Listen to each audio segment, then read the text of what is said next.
Graça e paz, irmãos. Vamos orar mais uma vez juntos.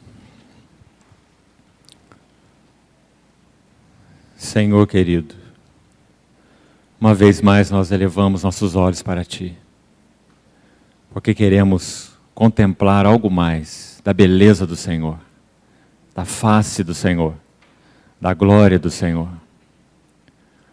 Quão maravilhoso Tu és!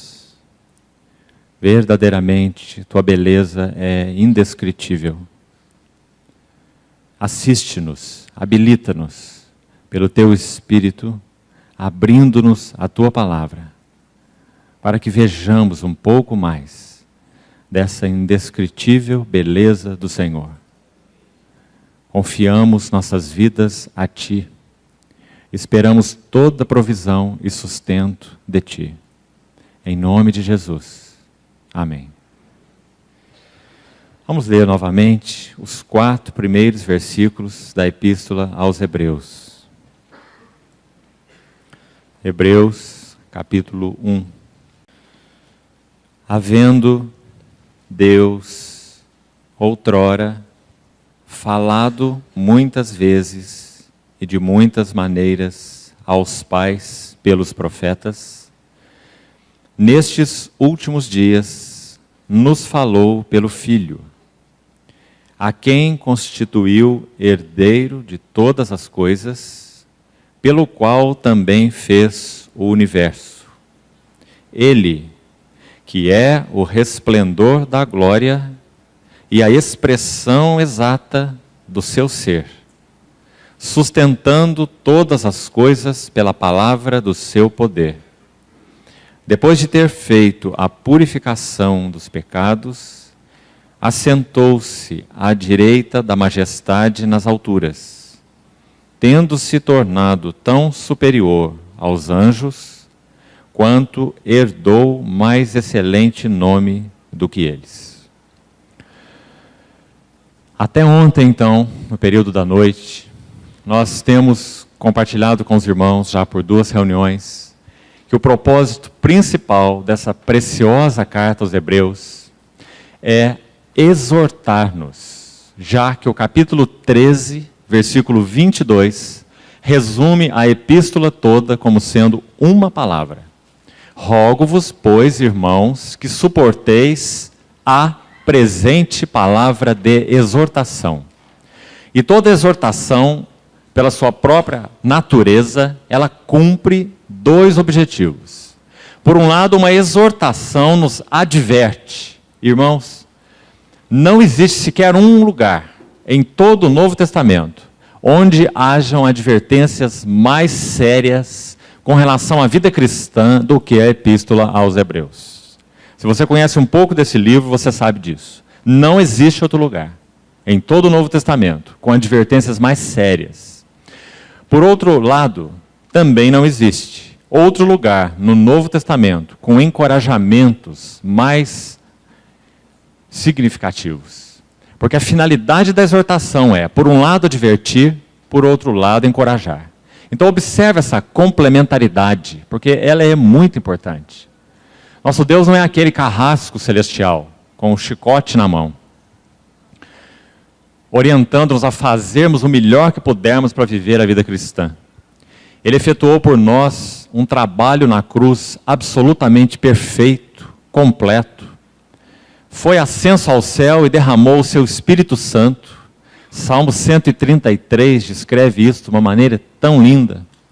Aquele salmo é um reflexo, é uma figura, uma metáfora de Atos, capítulo 2, versículo 33. Quando Pedro está pregando aquela primeira mensagem no Pentecostes, e diz que esse Senhor, Jesus o Nazareno, varão aprovado por Deus no meio de vós, com sinais, prodígios, ele começa assim o seu sermão lá em Atos 2. Quando ele chega no verso 33, ele diz assim: ele foi exaltado, ele falou da sua encarnação, falou da sua morte, falou da sua ressurreição. E lá no verso 33 de Atos 2, ele diz assim: exaltado, pois, à destra de Deus. Você se lembra? E aqui no livro de Hebreus aparece 4 vezes essa expressão. Uma delas nós acabamos de ler no capítulo 1, final do versículo 3.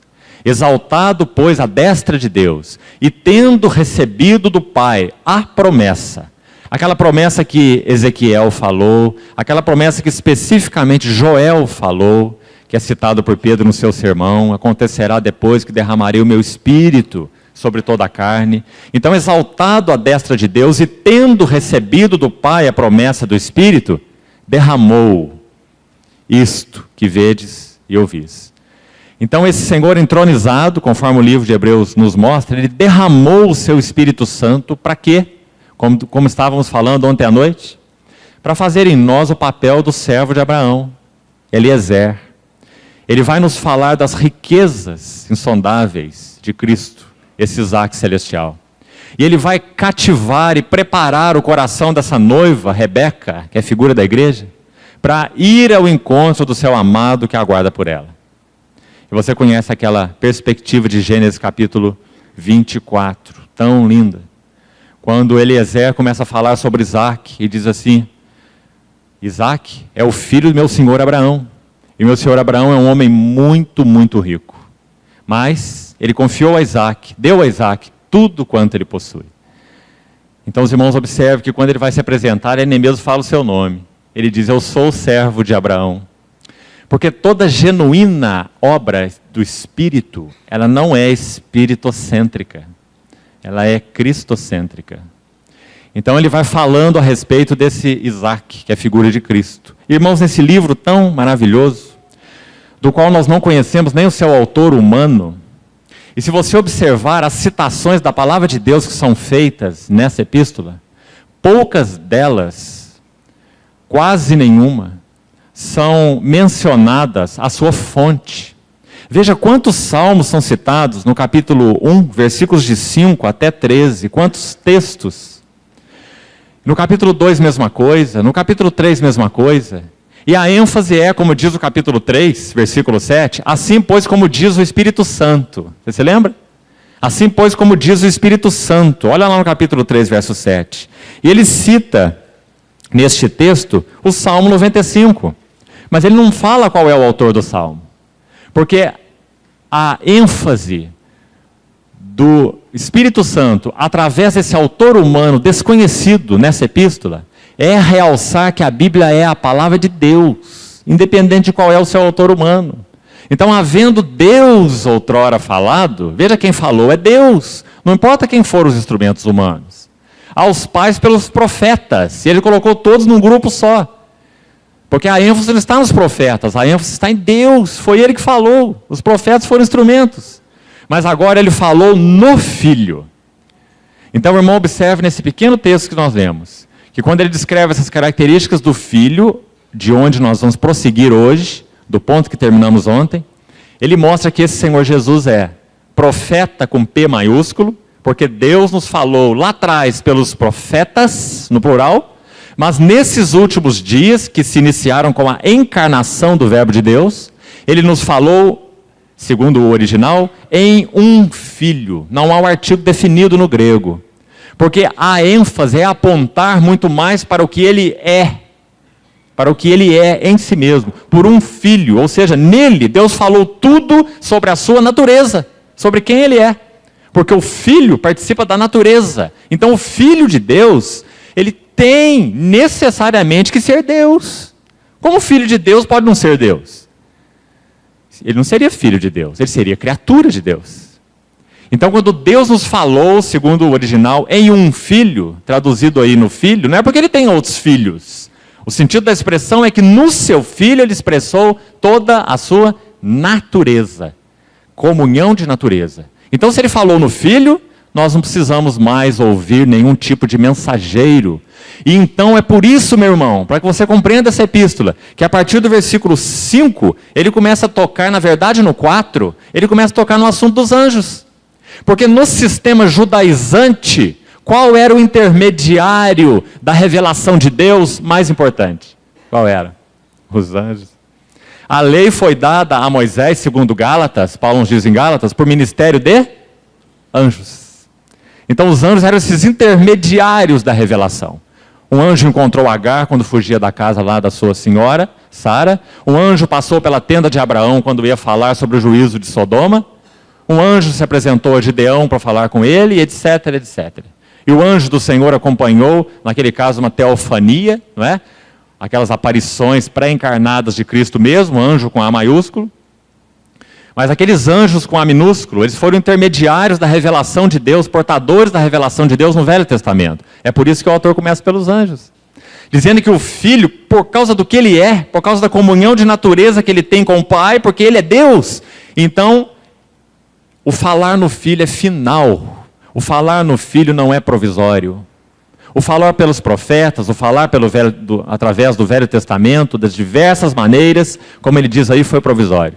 Mas o falar no Filho, com F maiúsculo, é final. Por causa de ser o Filho quem é. Então, irmão, toda a ênfase dessa epístola é que nós precisamos ouvir o Filho. Ele começa e termina da mesma maneira. Ouça o Filho. Ouça o Filho. Olhe para o Filho. Considere atentamente vocês que participam da vocação celestial. Lembra do capítulo 3? Considere atentamente o apóstolo e sumo sacerdote da vossa confissão. Capítulo 12 também, o início do capítulo 12. O autor e consumador da fé, considerai a ele, para que não vos fatigueis desmaiando nas vossas almas. Ainda no capítulo 12, versículo 25, ele diz, tende cuidado, não recuseis ao que fala. Ele começa dizendo que Deus falou e termina dizendo, tende cuidado, não recuseis ao que fala. Capítulo 12, verso 25. Então essa é a ênfase do livro de Hebreus. Deus nos falou perfeita, final e completamente na pessoa do seu Filho.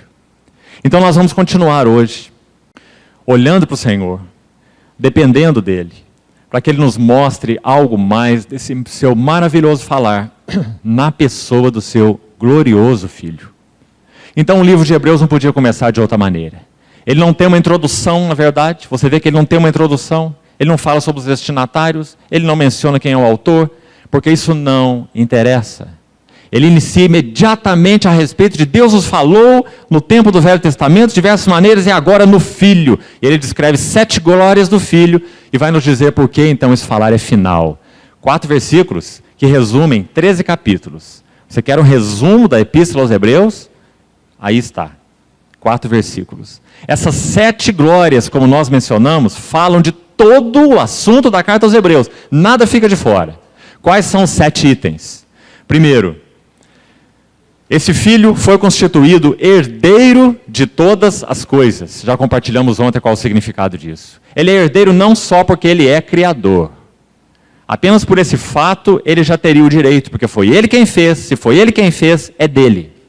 Mas muito mais do que isso. A sua criação que foi sujeita à vaidade, não voluntariamente, mas por causa daquele que a sujeitou. O Senhor Jesus, então, o Verbo de Deus, o Logos de Deus, o Filho de Deus, ele se fez carne, assumiu natureza humana, experimentou ou provou, segundo o capítulo 2, versículo 10, ele provou a morte por todo o homem. Então, quando ele ressuscitou, ascendeu aos céus e foi entronizado, capítulo 1, versículo 3, a última expressão, sentou-se à direita do trono da majestade, ele assume agora, podemos dizer, oficialmente, a posição de herdeiro. Por isso que você vê de novo a expressão repetida no verso 4. No verso 3 diz que ele fez purificação dos pecados, então veja que se refere ao Verbo encarnado, ao Redentor. Depois ele assentou-se, então se refere à ressurreição e à entronização. E depois no verso 4 diz que ele se tornou tão superior aos anjos quanto herdou. Se no verso 2 diz que ele é o herdeiro, no verso 4 diz que ele herdou. Você está vendo a mesma palavra? Porque ele assumiu oficialmente essa posição de herdeiro por causa daquele trabalho que ele efetuou na cruz do Calvário. Pela morte e pela ressurreição, ascenso e entronizado, ele assume essa posição de herdeiro de todas as coisas. Ontem falamos qual o significado disso. Paulo interpreta esse texto em Atos 13, o Salmo 2, como se referindo à ressurreição. Tu és meu filho, eu hoje te gerei.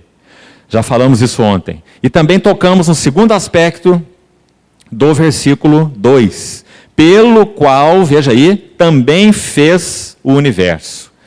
Falamos ontem, paramos ontem aqui. Só vou acrescentar um detalhe que não foi compartilhado ontem.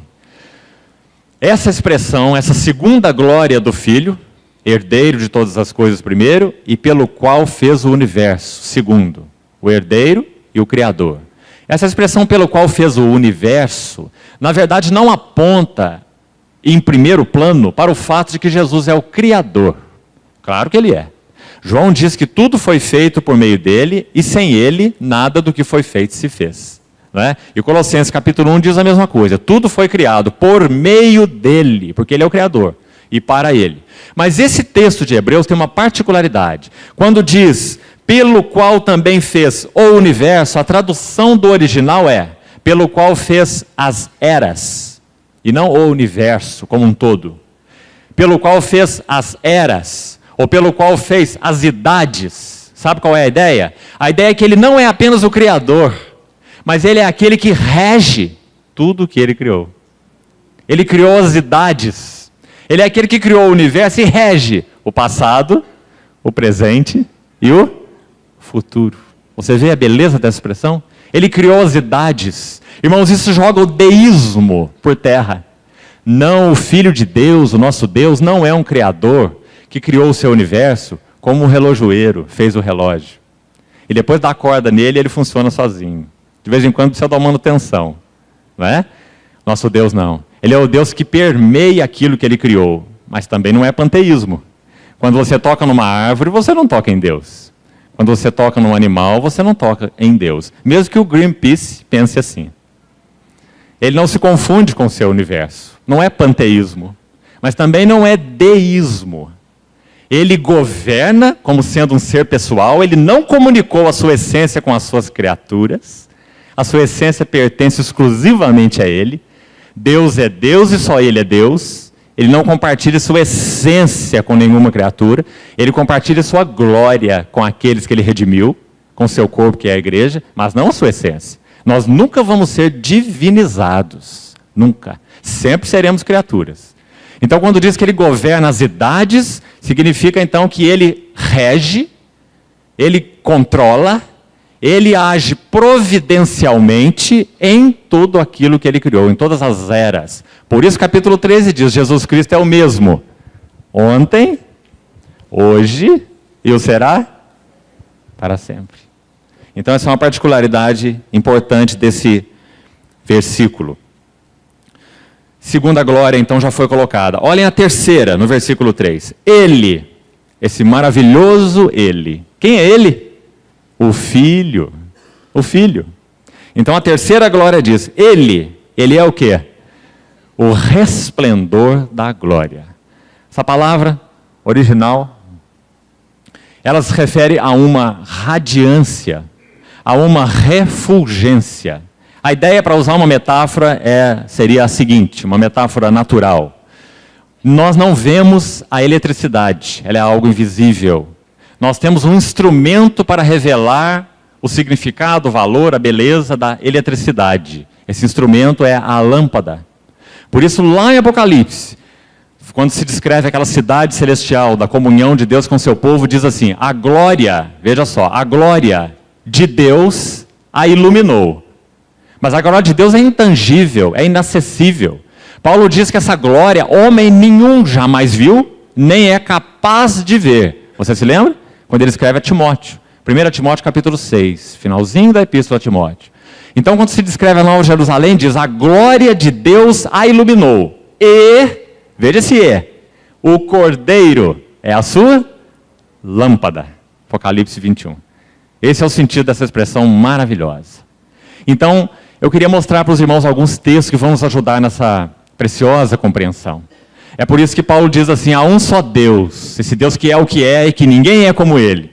Ele é incriado, ele é eu sou o que eu sou, um Deus que não precisa de nada e nem de ninguém, que é perfeito, que é completo, um Deus que fez tudo o que fez porque foi automovido. Ele não fez o que fez por nenhuma compulsão externa, ele só é movido por ele mesmo. Você se lembra de Aristóteles, um dos filósofos antes de Cristo? Aristóteles era muito preocupado com essa questão de qual era a razão por trás de todas as coisas. Ele e os filósofos gregos, não é? Então ele chegou à conclusão que havia um motor, que deveria haver um motor que movia tudo mais, não é? Era um motor que era a causa do movimento de tudo mais. Interessante, irmão. A partir do século V depois de Cristo, ou antes de Cristo, melhor, no século V antes de Cristo, o pensamento filosófico grego sofreu uma guinada. Se você já estudou um pouquinho disso, você sabe. Deixa eu te passar essa informação, que ela tem muito a ver com o que estamos compartilhando. O pensamento filosófico grego, até o século V, era muito mais mitológico. A época de Homero, a época de Hesíodo. Lembra o Homero com a sua Ilíada? Então, no século V a.C., o pensamento filosófico sofreu uma guinada. Eles deixaram os seus mitos e as suas deusas e passaram para um pensamento mais racional, na época daqueles filósofos que também nós conhecemos, Tales de Mileto e muitos outros. Nessa época, o primeiro homem, segundo a história, a usar a palavra logos, que João usa no seu evangelho, 500 anos depois, foi um filósofo de Éfeso, chamado Heráclito. E o que ele queria dizer com logos?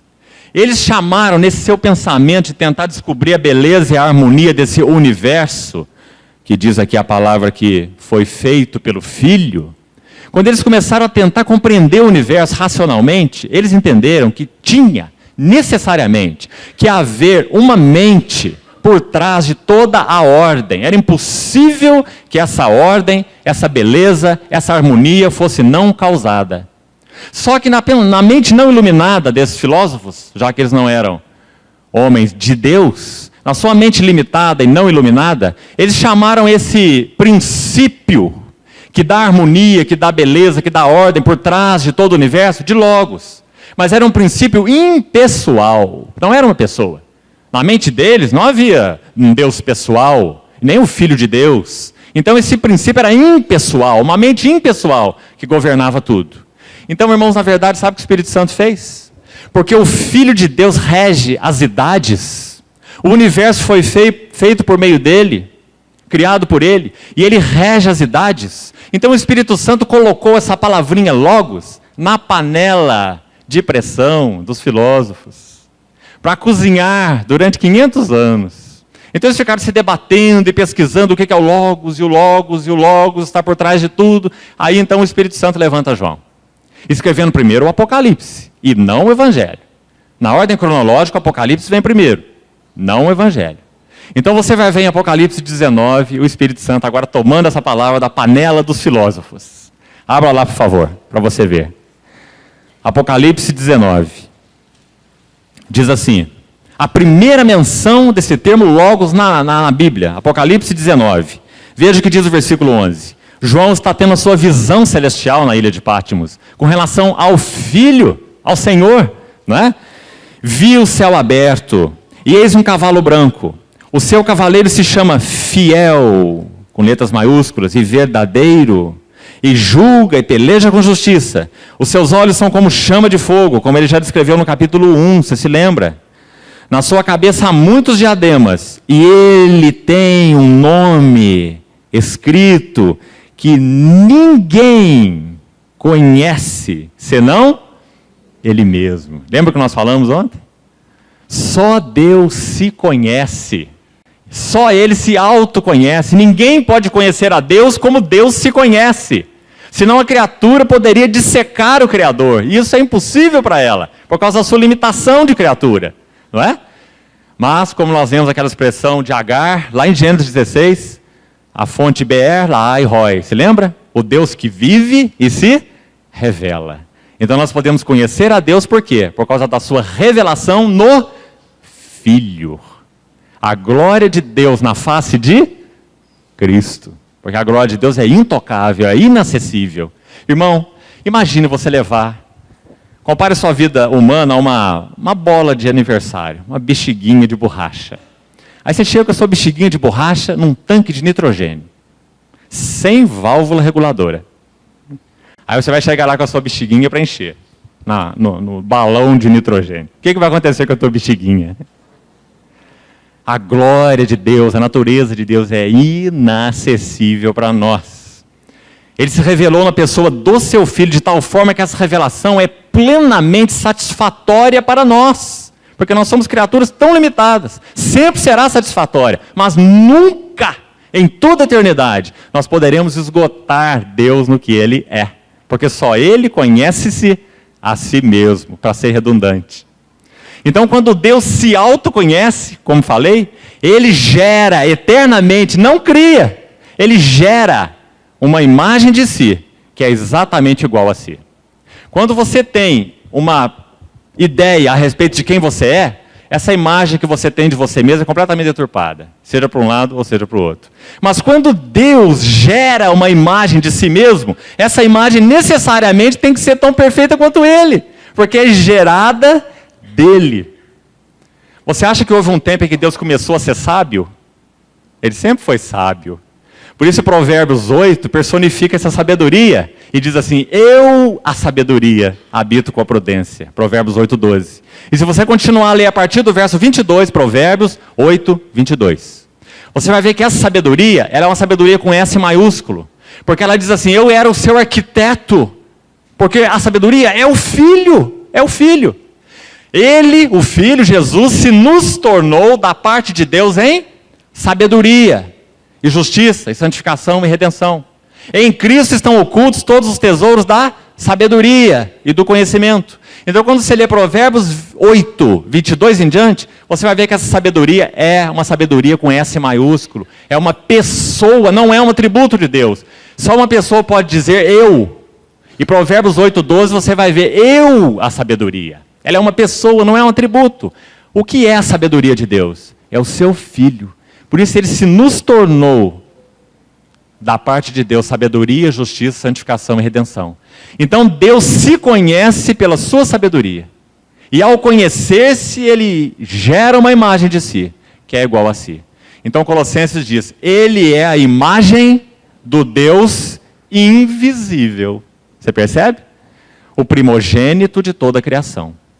Aí vem Ário, aquele bispo de Alexandria, lá no século 3, e diz que Jesus foi o primeiro ser criado por Deus. Primeiro ser que Deus criou. Por isso ele é o primogênito de toda a criação. Mas absolutamente aquela passagem não tem esse sentido. Ela é extraída lá do Salmo 89.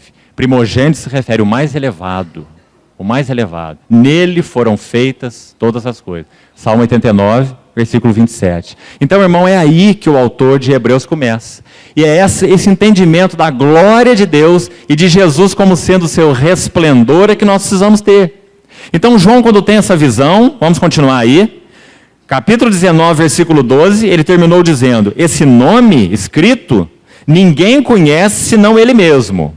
Agora veja, está vestido com um manto tinto de sangue, e o seu nome se chama o Verbo de Deus, Logos, é a primeira vez que aparece. Então sabe o que Logos significa? Por que o Espírito Santo colocou essa palavrinha lá na panela para ser cozinhada? Porque agora quando ele toma esse nome, ele está dando a razão de tudo. Ele está dizendo: sabe isso que vocês andaram pensando, remoendo e tentando entender esse tempo todo? Isso não é um princípio impessoal. Esse que dá ordem, que dá harmonia, que dá beleza, que dá razão a tudo que criou, é uma pessoa divina. É o Verbo, é o Logos, é o Filho de Deus. Então ele vai começar o seu evangelho do mesmo modo, dizendo assim: no princípio, que princípio é esse? Irmão, o princípio de Gênesis é o princípio da criação, porque no princípio criou Deus o céu e a terra. Mas o princípio de João é um princípio antes da criação. João, quando começa o seu evangelho, ele dá um passo para trás de Gênesis. Ele não começa com a criação. Ele diz: no princípio era. Era o quê? A criação? Não, era o Verbo. Quando nada havia, havia o Verbo. Porque o Verbo é Deus. No princípio era o Verbo. E o Verbo estava com. Então são dois. Estava com.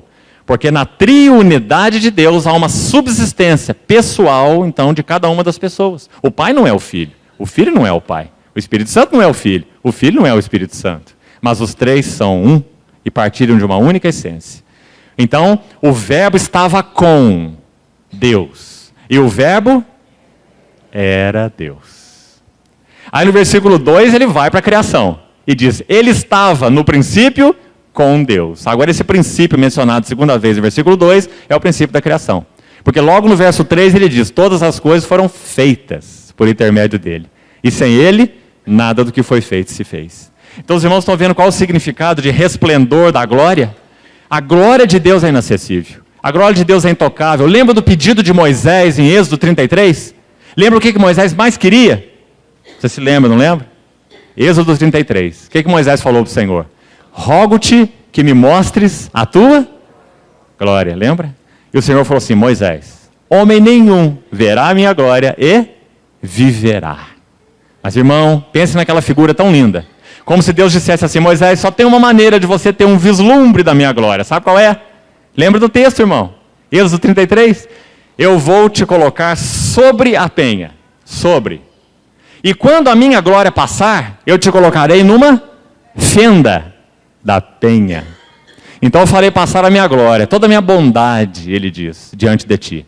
Então você me verá pelas costas. É claro que essa é uma linguagem antropomórfica. É lógico, Deus não tem frente nem costa, não é? Ele está usando uma linguagem antropomórfica, para que ele saiba, Moisés saiba, que ele não poderá ver Deus frente a frente e permanecer vivo. Nenhum de nós pode. Então ele diz, você me verá pelas costas. Farei passar toda a minha bondade. Mas veja, numa fenda da penha. Irmãos, Paulo, quando interpreta essa figura em 1 Coríntios 10, ele diz que aquela rocha espiritual que seguia aquele povo era Cristo. Você se lembra? A rocha era Cristo. O Senhor Jesus, quando estava na cruz, você se lembra que o soldado rasgou o seu lado com uma lança? Lembra? E do seu lado saiu sangue e água. Nós só podemos contemplar a glória de Deus porque nós fomos introduzidos na fenda da rocha. Nós participamos dos resultados, dos efeitos da morte do Redentor na cruz. Então nós podemos ver a glória de Deus através do Cristo e este crucificado. Então, resplendor da glória. O seu nome se chama o Verbo de Deus. Nesse verbo, então, a glória de Deus foi expressa. Você quer ver alguns versículos? Abra, por exemplo, 2 aos Coríntios, capítulo 4. Vou citar só esse texto sobre esse assunto. Veja a beleza desse texto. 2 aos Coríntios, capítulo 4. Vamos ler de 3 a 6. Preste bem atenção.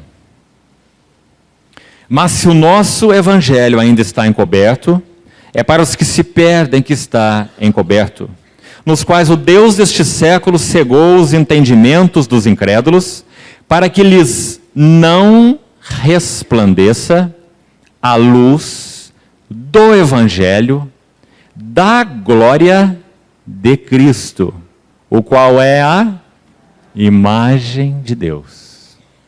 Porque não nos pregamos a nós mesmos, mas a Cristo Jesus como Senhor, e a nós mesmos como vossos servos por amor de Jesus. Porque Deus que disse, de trevas resplandecerá a luz. Ele mesmo, Deus, pelo seu Espírito, derramado para a igreja, Ele mesmo, resplandeceu em nossos corações, para iluminação do conhecimento da glória de Deus. De novo o termo. Hebreus diz, ele é o resplendor da glória. Para o conhecimento da glória de Deus. Onde? Na face de Cristo. Por isso, Hebreus capítulo 1 diz, ele é o resplendor da glória. Irmãos, tudo que a divindade é, na sua essência, nas suas 3 pessoas, é expresso de forma a ser conhecida por nós na segunda pessoa da Trindade. Por isso ele se chama Logos. O que é Logos? Expressão, palavra. Então Logos veio, João toma essa palavra, colocada lá para cozinhar na panela dos filósofos. João toma pelo Espírito Santo essa palavra e diz, sabe quem é Logos? É uma pessoa, é o Filho de Deus. Por isso aquele capítulo 1 de João é tão importante. Lá você vai ver ele começar com o verbo, no princípio era o verbo, o Logos estava com Deus, o Logos era Deus. Aí logo você vai ver o verso 14 dizendo assim, e o Logos, veja que afirmação é essa, irmão. Imagina isso na cabeça dos filósofos. João dizendo assim, e o Logos se fez carne. Irmão, o Logos se fez carne e habitou entre nós, cheio de graça e de verdade. E vimos a sua glória. Porque ele é o resplendor da glória. Vimos a sua glória, João está dizendo. Glória como do unigênito do Pai. Unigênito, o único, singular. Não há outro filho como esse filho. Ele é um filho gerado na Trindade. Somente ele é filho que participa da essência de Deus. Unigênito, expressão importante. E ele, seguindo o texto, João, que eu estou citando, ele diz assim, a lei foi dada, porque a lei é um instrumento de revelação, a lei não é uma pessoa. Ela foi importante, ela tinha uma finalidade, ela ia mostrar para o homem que ele era pecador. A lei é um espelho que desceu do céu. O pecado nos tornou tão cegos que nós não sabemos o quanto somos tão feios. Então sabe o que a lei faz? É um espelho que desce do céu. E quando o espelho chega na sua frente, você quase infarta. Não é? Porque pela lei vem o pleno conhecimento do pecado. Esse é o ministério da lei. A lei foi dada por Deus para nos salvar? A lei foi dada por Deus para nos justificar? Claro que não. A lei nos serviu de aio, pedagogo no original, um instrutor de ignorantes, um instrutor de crianças, para nos conduzir a Cristo, a fim de que fossem justificados por fé. Não é? Então ele diz, a lei foi dada por Moisés, mas a graça e a verdade não foram dadas. A graça e a verdade vieram, porque elas estão em uma pessoa. Vieram por meio de Jesus Cristo. Então está vendo o que João está fazendo? Ele diz, Logos que é Deus, Logos que está com Deus. Logos que se fez carne. Logos que tem um nome, porque ele se fez carne, ele tem um nome humano. Qual o seu nome? Jesus Cristo. A graça e a verdade vieram por meio de Jesus Cristo. E aquelas pessoas olhavam para ele e diziam assim, mas como pode esse saber essas letras sem nunca ter estudado? Não é esse o filho do carpinteiro? Então quando Pedro recebe aquela revelação, tu és o Cristo, o Filho do Deus vivo. Então o Senhor Jesus tinha que falar o que ele falou para Pedro mesmo, não é? E você é um bem-aventurado, Simão, João ninguém. Porque não foi carne nem sangue quem te revelou. Só é acessível por revelação. Né? Não foi carne nem sangue quem te revelou, mas o meu Pai que está nos céus. Então, irmãos, esse é o resplendor da glória, é o Filho. Sabe por que o autor de Hebreus vai traçando essas glórias maravilhosas? Sabe por quê? Vou adiantar para você, ter o panorama.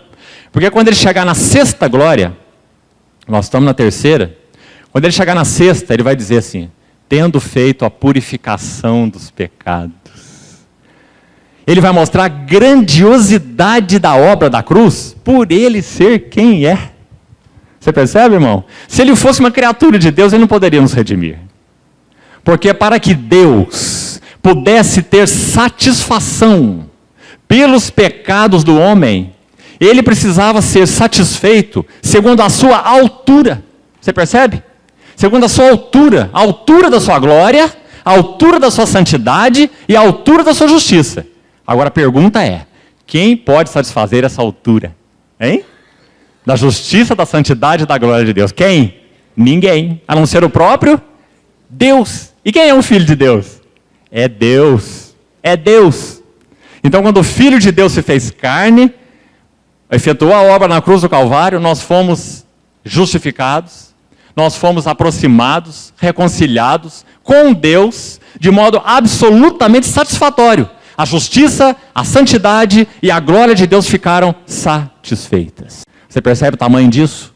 Por isso que o capítulo 2 diz assim, ele não socorre a anjos, mas socorre a descendência de Abraão. Quando ele se encarnou, ele não se encarnou em corpo de anjos, para redimir anjos. Ele se encarnou em corpo de homem. Tendo espírito humano, Pai, nas tuas mãos entrego o meu espírito. Tendo alma humana, a minha alma está profundamente angustiada até a morte. E tendo corpo humano, sacrifício e oferta não quiseste, antes um corpo me preparaste. Então, porque ele assumiu a natureza humana integral, espírito humano, alma humana e corpo humano, ele pode salvar o homem integralmente. Por isso, capítulo 7 de Hebreus, versículo 25, diz assim, Hebreus 7, 25, um dos versículos chaves dessa epístola, diz assim, por isso, abra sua Bíblia, por favor. Olha que versículo, um dos versos chaves dessa epístola. Por isso, ele pode fazer o quê? Salvar o quê? Um pedaço, uma parte, um pouco? Totalmente. Porque, Hebreus 2,14, porque os filhos têm participação comum de carne e sangue. E carne e sangue, Hebreus 2,14, se refere à natureza humana completa. Com espírito humano, com alma humana e com corpo humano. Então, porque ele assumiu natureza humana completa, participou de carne e sangue, Hebreus 2,14, ele pode salvar totalmente aqueles que por ele se chegam a Deus. Por que ele pode? Porque agora ele vive O Verbo se fez carne e habitou entre nós, e morreu, e ressuscitou, e ascendeu, e está entronizado. Âncora da alma, seguro e firme, que penetra além do véu, onde Jesus está como precursor, e vive para interceder por nós. Hebreus 7:25.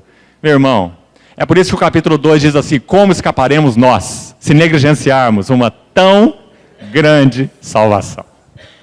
Aquilo que Jesus não assumisse, ele não poderia salvar. Ele tinha que ter espírito humano para poder salvar o espírito humano, regenerando o espírito humano. De trevas resplandecerá a luz. Isso é regeneração, isso é novo nascimento. Mas ele assumiu a alma humana para salvar a alma humana. E a alma humana é mente, é vontade, emoções. E ele quer santificar tudo isso e tornar isto a sua imagem. Por isso esse que é o unigênito, segundo o livro de Hebreus, segundo o Evangelho de João, em Romanos 8, Paulo chama de primogênito. Esse unigênito, o único grão de trigo de Deus, ele foi plantado na terra. E não ficou só, porque ele morreu. Ele podia expulsar demônios, ele podia curar enfermos, e nós estaríamos perdidos do mesmo jeito. Ele seria um curandeiro celestial. Ele não veio na terra para expulsar demônio nem para curar enfermo, ele veio para morrer. Porque se o grão de trigo não morrer, fica só. Mas se morrer, produz muitos frutos. Então, Hebreus 2, versículo 10, vai dizer que ele está conduzindo, por causa do que ele fez. Lá em Hebreus 1:3, purificação de pecados. Então ele está conduzindo muitos filhos à glória. E o que é glória? É o nosso espírito, a nossa alma e o nosso corpo ser tornados semelhantes ao nosso Senhor. E nada menos do que isso. O Espírito Santo não vai contentar-se na sua vida e nem na minha, enquanto ele não tiver obtido este propósito. Ele não quer deixar você com uma mente velha, com uma vontade obstinada, com sentimentos distorcidos, uma relação quebrada. Ele vai incomodar você, porque ele quer santificar tudo em você. Irmãos, essa é a radicalidade do Evangelho.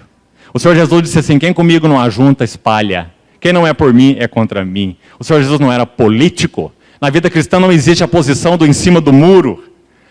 O Evangelho nos comprou na pessoa do Senhor Jesus de uma forma radical.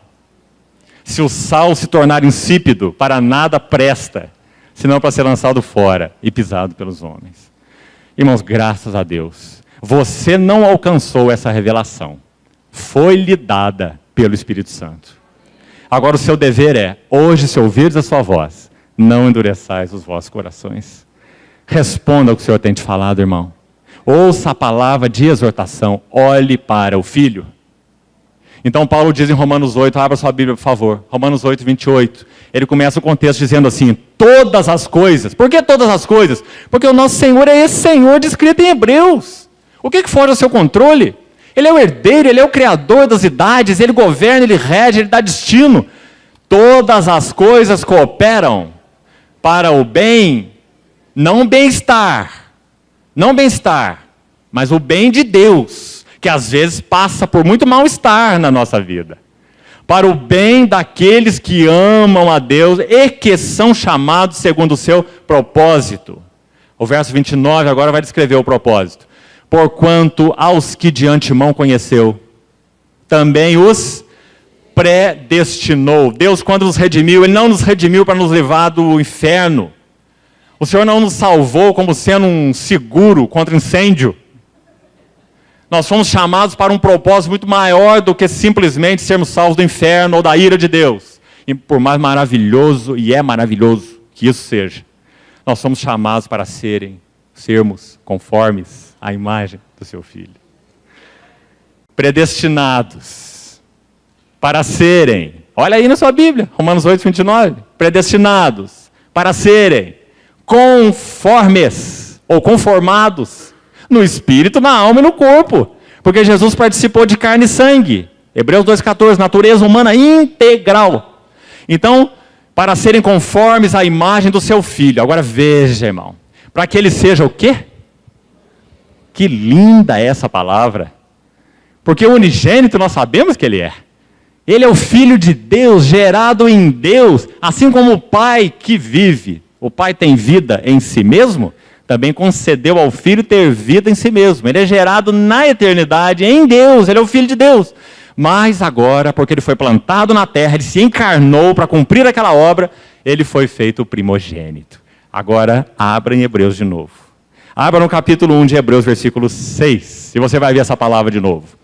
E aqui a pergunta é, por que a palavra aqui não é unigênito? Por quê? Hebreus 1,6, o que diz aí? E, novamente, ao introduzir quem? Agora você sabe por quê, né? Com P maiúsculo. Porque o livro de Hebreus vai nos ensinar exatamente isso. O primogênito. Ele introduziu o primogênito no mundo. Sabe para quê? Vá no capítulo 2, versículo 10. Porque convinha que aquele por cuja causa e por quem todas as coisas existem, conduzindo, o quê? Muitos filhos. Se no capítulo 1 ele fala do filho, com F maiúsculo e no singular, Deus nos falou no filho. No capítulo 2, ele vai falar dos filhos. Então, o que ele fez para cumprir esse propósito? Capítulo 2, verso 14. Ora, os filhos, somos nós, temos participação comum de carne e sangue, natureza humana integral. Destes, ele, que é o filho, igualmente participou. Palavra que aparece 7 vezes no livro de Hebreus, importantíssima. Participou, 7 vezes. Ele participou, não significa que ele tomou parte em. Ele não teve aparência humana, como diziam os docéticos. Ele tinha aparência humana só, mas não era um homem real. Né? Homem real, com espírito humano, com alma humana, com corpo humano, homem real. E Deus, 100% Deus. Não é 50% um homem, 50% Deus. 100% Deus, 100% homem. Então, ele participou de carne e sangue, para que por sua morte destruísse aquele que tem o poder da morte, o diabo, e livrasse a quem? Olha lá no verso 16, a descendência de Abraão, aqueles que creem nele, como creu Abraão. E no verso 17, em todas as coisas se tornasse semelhante aos irmãos. Quem somos nós? Os irmãos do primogênito. Os irmãos do primogênito, com P maiúsculo. Irmão, esse é o propósito de Deus para nós. De glória em glória. 2 Coríntios 3,18. Contemplando como por espelho a glória do Senhor, somos transformados de glória em glória. Na sua própria imagem. Porque Ele é a imagem do Deus invisível. Então a palavra primogênito no capítulo 1 de Hebreus, verso 6, é muito significativa. Irmão, você não é simplesmente um crente. E muito menos um membro de igreja. Você é um irmão do primogênito. Você já viu isso? Se você nasceu de novo, é isso que você é. Ninguém vai tirar isso de você. Mas você precisa responder plenamente à sua vocação. Por isso que no capítulo 3 diz assim, olha lá, Hebreus 3:1. Por isso, santos o quê? Irmãos. Você quer acompanhar essa palavra? Então volte. Volte no verso 11. Hebreus 2:11.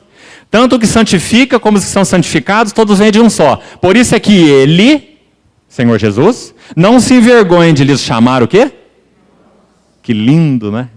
O Senhor Jesus nos chama de irmãos, porque Ele é o unigênito que foi introduzido no mundo como primogênito, entre muitos irmãos. Então Ele não se envergonha. Por que Ele iria se envergonhar?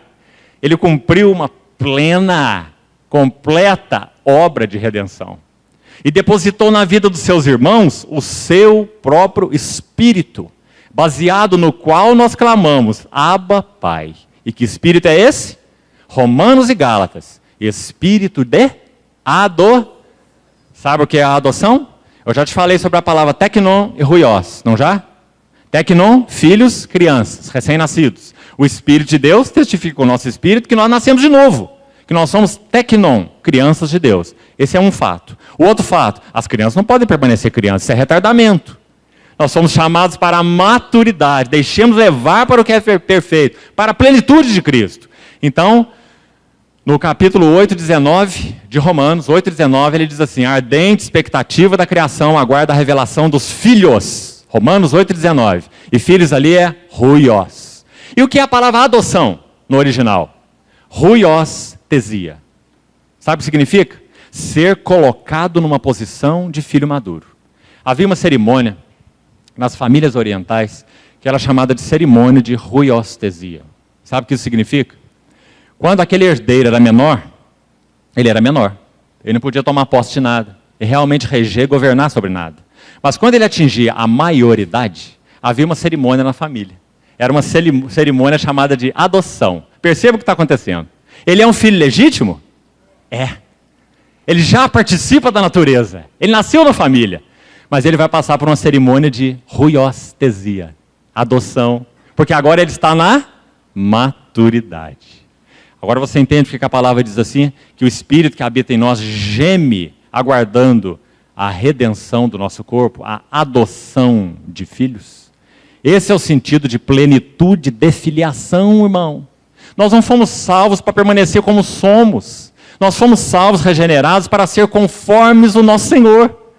O seu caráter, sua pessoa formada em nós. Que coisa tremenda é essa? Isso vai gastar toda a nossa vida humana, não é? Desenvolvendo e desenvolvendo e desenvolvendo a nossa salvação, com temor e tremor. E Deus efetuando e efetuando em nós, tanto o desejar isso, quanto o realizar isso. Graças a Deus, por esse equilíbrio divino tão precioso, né? Então, capítulo 3, capítulo 2, estávamos lendo, né? Verso 11, irmãos, olha o verso 12, de novo. Dizendo, quem que diz? O Senhor Jesus. Esse lindo versículo é extraído, você sabe de onde? Você está estudando Hebreus com cuidado? Esse versículo é extraído do Salmo 22. O Salmo 22 é o Salmo de quem? Do bom pastor. O bom pastor que dá a vida pelas suas ovelhas. Deus meu, por que me desamparaste? Eu sou o bom pastor. O bom pastor dá a vida pelas suas ovelhas. Esse versículo é extraído de lá. Salmo 22, 22. A meus irmãos declararei o teu nome. Sabe o que o Senhor está dizendo? Que ele iria efetuar aquela obra na cruz do Calvário, na qual ele foi desamparado de Deus. Deus meu, por que me desamparaste? Assim começa o Salmo. Por que ele passou por essa agonia e efetuou essa obra? Para quê? Para nos livrar do inferno? Não, isso está incluído no pacote.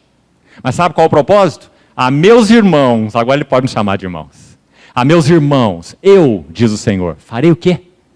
Declararei o teu nome. Os irmãos estão vendo para que nós somos redimidos? Por que o Senhor orou lá em João 17 assim, olha, a vida eterna é esta, que te conheçam, a ti, o único Deus verdadeiro, e a Jesus Cristo a quem enviaste. Sabe por que nós somos redimidos? Para termos o pleno conhecimento de Deus. E não para sermos apenas perdoados dos nossos pecados. Nem irmos para o céu um dia, mas para termos pleno conhecimento de Deus. Até que todos cheguemos à unidade da fé e do pleno conhecimento do Filho de Deus. A perfeita varonilidade, a medida da estatura da plenitude de Cristo. Para que não sejamos mais como meninos, agitados de um lado para outro e levados ao redor por todo o vento de doutrina. Por artimanha de homens, por astúcia com que induzem ao erro, né? Mas seguindo a verdade em amor, cresçamos em tudo naquele que é o cabeça. Você vê, irmão, nós fomos redimidos para esse propósito. Então você vai ver o Senhor nos chamando de irmãos, o nosso irmão mais velho, o primogênito. Depois, no versículo 17 de novo, Hebreus 2,17. Por isso convinha que em todas as coisas, no espírito, na alma, no corpo, em todas as coisas, sendo vulnerável à tentação. Jesus não era super-homem, tira o super da frente, ele era apenas homem, e como o homem era vulnerável, ele não tinha pecado nele, mas ele era vulnerável à tentação. O versículo 18 desse capítulo 2 diz que ele foi tentado em todas as coisas, a nossa semelhança, mas sem pecado. E o capítulo 4, verso 14 a 16, vai dizer que é por isso que ele pode socorrer os que são tentados. Nós podemos chegar nesse trono da graça, encontrar misericórdia, encontrar graça, está lá no final do capítulo 4, porque ele se fez homem. Então o verso 17 diz, ele se tornou em tudo semelhante aos irmãos. Então você tem a palavra irmãos no final do verso 11, palavra irmãos no verso 12, palavra irmãos no verso 17, a palavra irmãos no capítulo 3, verso 1. Por isso, santos irmãos. Que coisa mais tremenda isso, né? Santos, colocados à parte. Santos irmãos, que participais de uma vocação celestial. Voltando ao capítulo 1, versículo 3. Ele que é o resplendor da glória, a refulgência, a radiância. Nele nós vemos a glória de Deus, na face de Cristo. A quarta glória mencionada aqui do Senhor, entre as 7 então, no verso 3, a expressão exata do seu ser. Esse termo, na língua original, também é muito rico. Expressão exata. Caráter. Nós sabemos que é um caráter, não é? Um caráter é a expressão de algo. O caráter da letra A, ele tem uma determinada forma e transmite para nós o significado de A.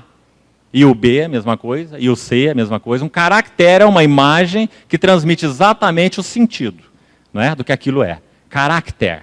Como você fazer numa cera mole a marca de um anel, como se usavam para se selar aqueles documentos antigos. Você usava aqueles nobres, aqueles reis, aqueles príncipes, tinham aquele anel de selar, então eles tinham uma cera lá própria que selava um documento, para que não fosse aberto senão lá pelo destinatário. Então ele fechava o documento, aquela cera era pingada ali assim, ela endurecia, e pegava o seu anel, fazia um caráter, uma imagem exata do seu anel. Então quando essa frase se refere ao Senhor Jesus, diz que ele é o caráter. Você vê? Caráter do quê? A próxima palavra aí, no original, é hipóstasis, ou ser, como foi traduzido aqui com S maiúsculo, do seu ser, tá vendo? Hipóstase, sabe o que é hipóstase? Hipóstase significa subsistência. O Pai é uma pessoa, o Filho é uma pessoa, o Espírito Santo é uma pessoa, uma hipóstase.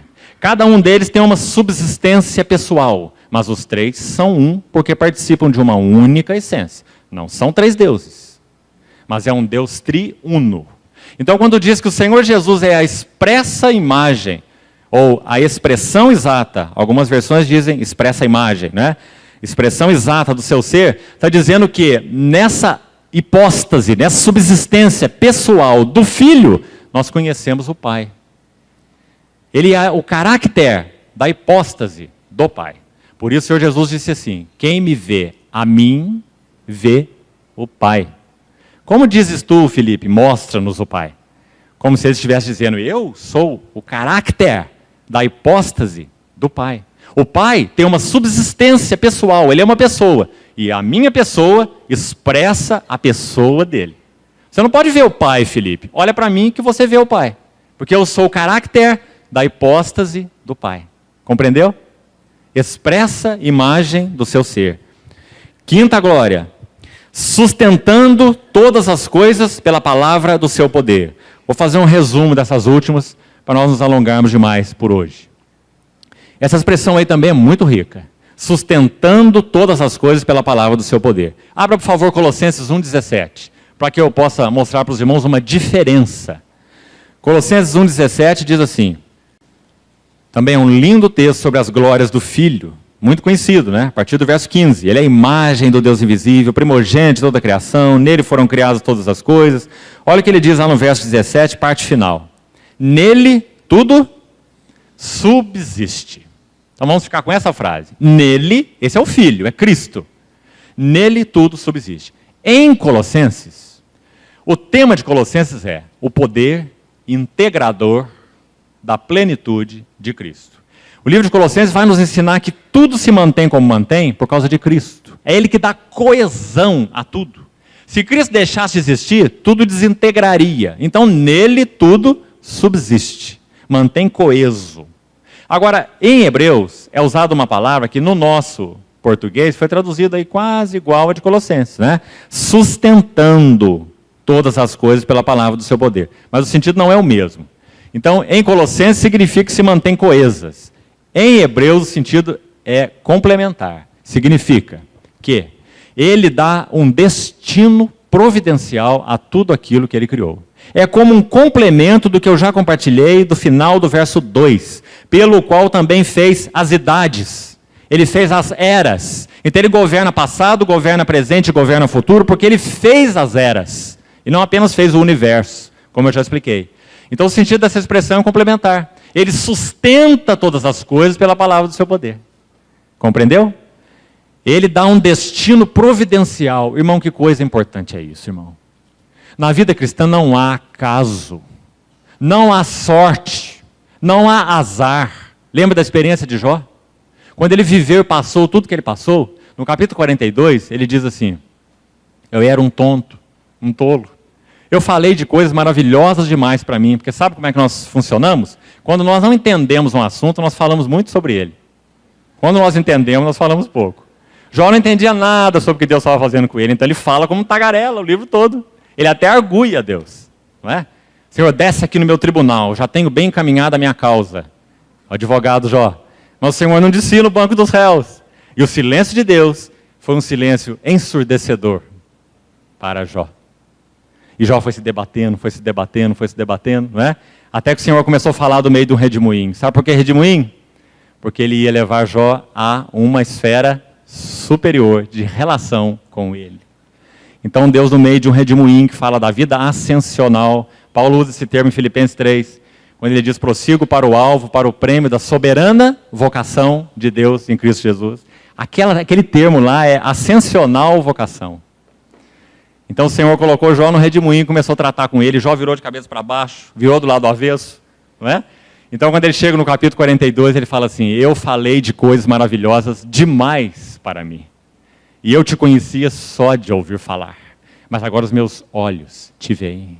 E eu, sabe qual a característica primeira daqueles que veem a Deus na face de Cristo? Eu me arrependo.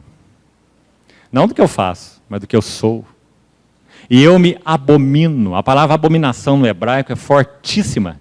Ela sempre está ligada à adoração de ídolos. Quando Jó, lá no capítulo 42, verso 6, ele diz: eu me arrependo e me abomino, ele está dizendo: sabe quem eu sou, Senhor? Um adorador de mim. Eu me abomino, porque eu sou um adorador de mim mesmo. Eu não te conhecia, você não só de ouvir falar. Mas agora meus olhos te veem e eu me arrependo e me abomino no pó e na cinza. Então o verso mais à frente diz: e mudou o Senhor o cativeiro de Jó. Tradução pobre do nosso português, né? Ela diz: e mudou o Senhor a sorte de Jó. Jó não teve sorte nem azar.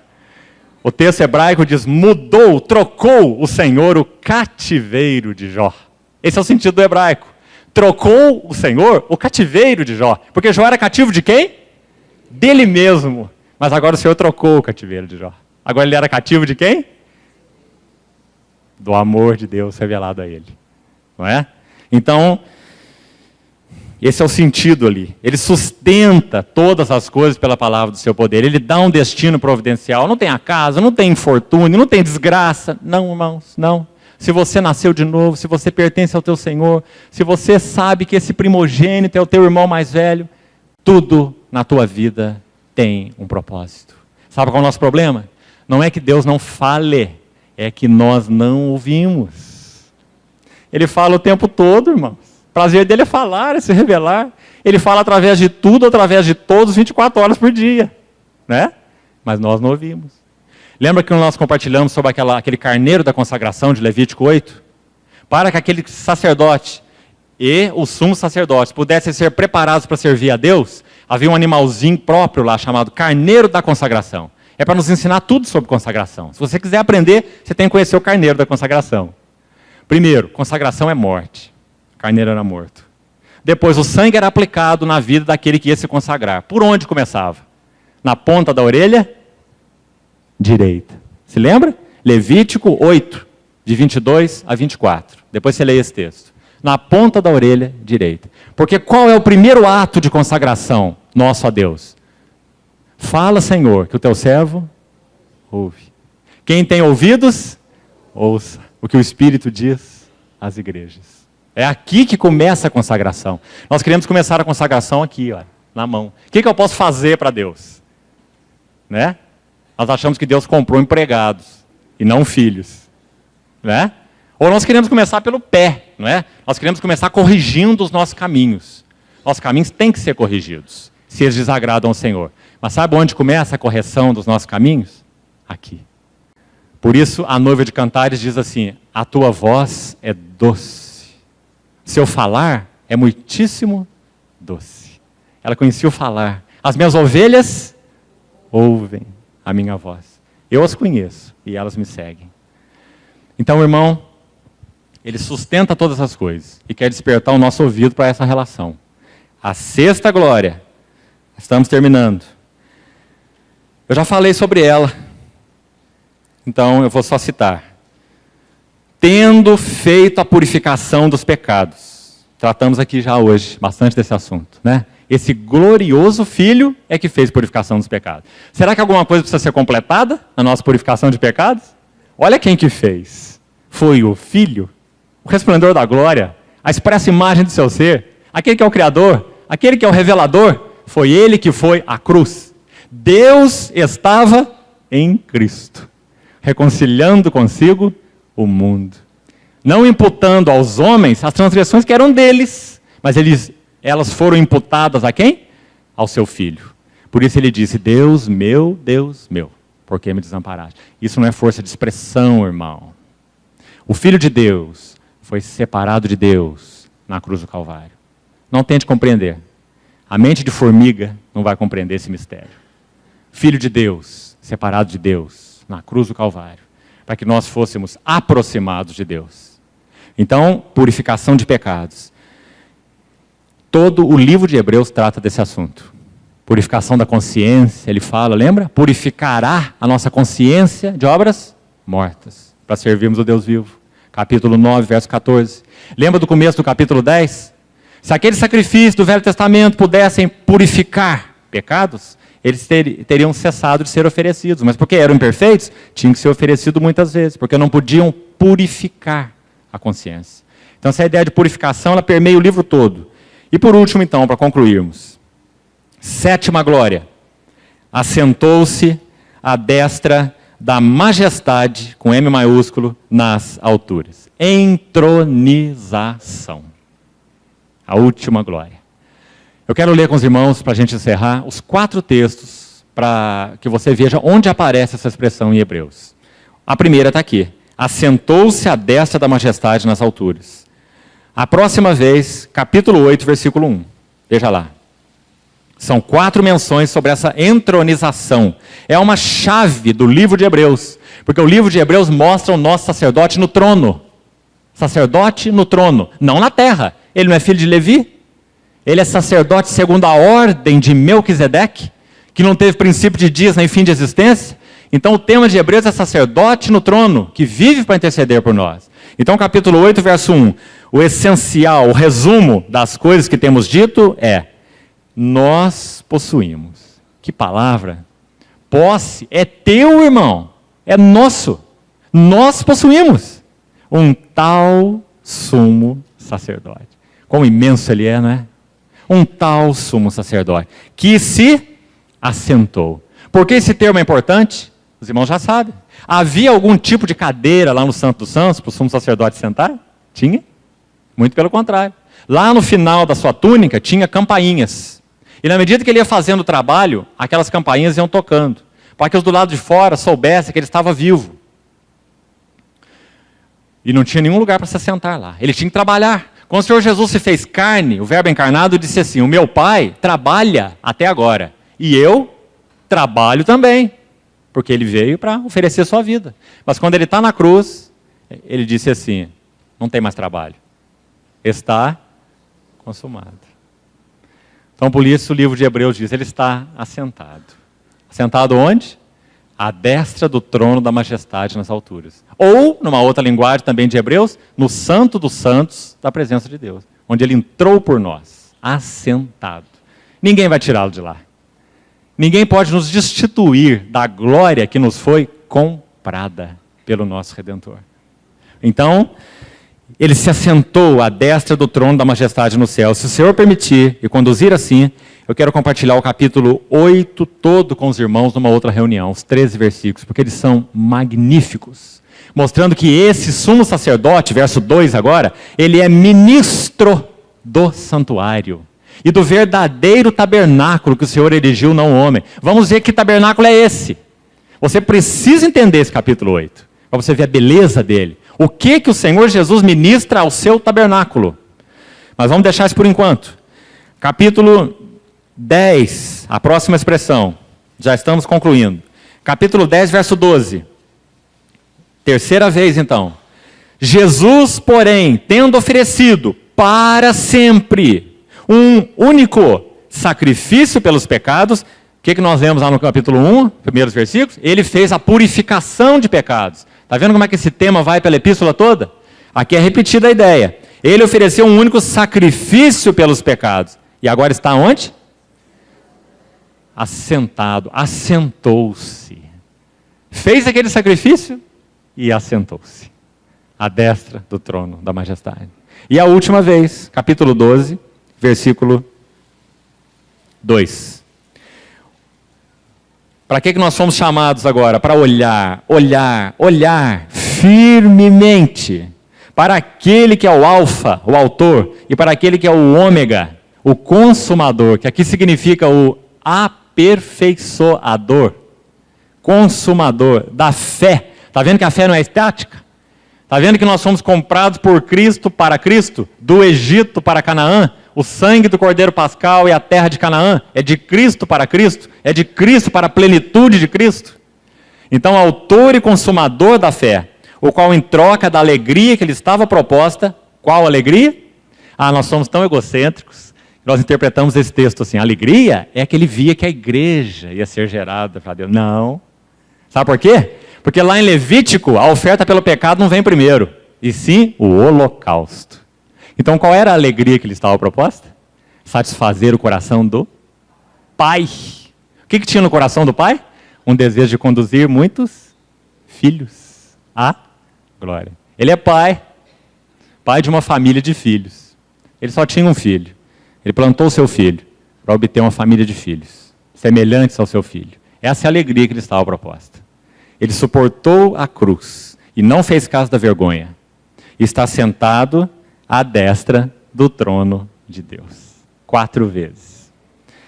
O sumo sacerdote no trono, que vive para interceder por nós. E por isso, ele pode salvar totalmente. Irmão, você tem se chegado a ele? Você tem se chegado a ele na sua vida prática? Você não tem permitido que nada te separe dele?